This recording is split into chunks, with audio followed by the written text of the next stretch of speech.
is dreamwork? Very basically, being able to share that story actually with the kids is perfect because that really sums up what dreamwork is for me. The very basic truth is that all dreams come in the service of health and wholeness, even the nightmares, and I would say especially the nightmares, because the nightmares are coming and they wake us up and our heart is beating and we're stuck with these images that are almost too grotesque to let go of. So we can't forget them. We can't just be like, oh, another Monday dream, I'm gonna go to work now and not think about it. The nightmares say no, pay attention. That is our inner self, that inner place that is so connected to the divine, I feel, is coming in to say, stop, take a moment, pay attention to this deeper inner truth. Here are some guides, here are some symbols, here are some feelings to work with. And that's such a gift. Now the second truth I feel about dreams is that we are often, I would say 99% of the time, uniquely blind to those symbols that come to us in our dreams. I'm sure everyone can relate to waking up from a dream and being like, what was that about? But sharing it with another person, all of a sudden that person can be like, oh, well, duh, obviously this is about A, B, and C. It's almost like, trying to look at something like this. It's so close to me that all I can see is this sort of general understanding of what it is. Oh, I've had this dream before, I've had this dream my whole life. I don't know what it means. But then someone like David or Florence or Dick, who'd be doing dream work, can have this perspective, say, oh, from over here, I actually see something. What do you think about this? There's a perspective there that's helpful. And that's why being in a dream group or doing dream work with another person, but group is great because you have that many new perspectives on your life and your symbols. So being in a group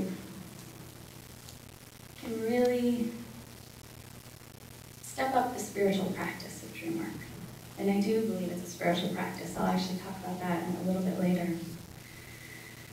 And I'm sure many of you have experienced this just talking with friends or a spiritual director or a therapist, just being able to sit with another person and talk about your life, waking life images, dream life images. Sometimes you can work a waking life event like a dream. It's all related. It's all our experience. And having another person there to reflect and mirror and give a new perspective. Today is also the International Day of Peace, which is fantastic because there are communities all over the world that are doing events and peaceful practices today in honor of that. And we're doing that too, because dream work is incredibly a peaceful practice. It's a way for us to own the other, which truly I think is how all the wars that have been fought and will be fought are based on. I am not that. That is evil, and I have to kill it. When really, being Unitarian Universalist, many of you know, we are all one. I am that too. If I see it, then there is some part of that in me. Now, an example, and this is a waking life example. There's two co-workers, and they're different as night and day, truly, truly different as night and day. One's voting for McCain, one's voting for Obama, one eats his breakfast at McDonald's every morning, and the other has his organic box and just thinks it's sinful that he goes to McDonald's. I got these two together to do a little dream work with each other because they were just smashing heads over and over everything. And it turns out that they both have the exact same nightmare, like every week. And it's actually a common nightmare, a dream of teeth falling out, trying to talk and teeth are falling out. They were shocked that they had the same dream. This is the very first time that these two people discovered that they had something in common. And it blew their mind. So when we worked the dream, we started to project, which I'll talk about in a minute. We all talked about our imagined version of the dream,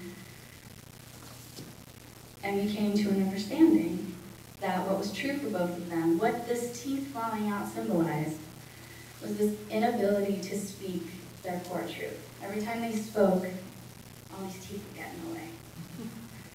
So here they have this common truth that they share. They cannot battle the way they battled before.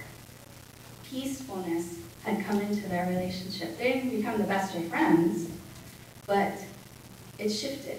It was no longer, you are a demon in every way and I can't stand to be in the same room with you, to, oh yeah, we have some similar truths. Okay, that means we can talk about it. We can talk about other things that we're battling about. That's a perfect example of the peaceful practice of dream work. It really can break down some pretty strong, fierce walls that we all have built to keep ourselves safe. It's a natural act of the ego to protect. And as we grow and change and transform and live our lives, it's time to start taking those walls down because we have new tools. We have new ways to protect ourselves. We're not little children anymore.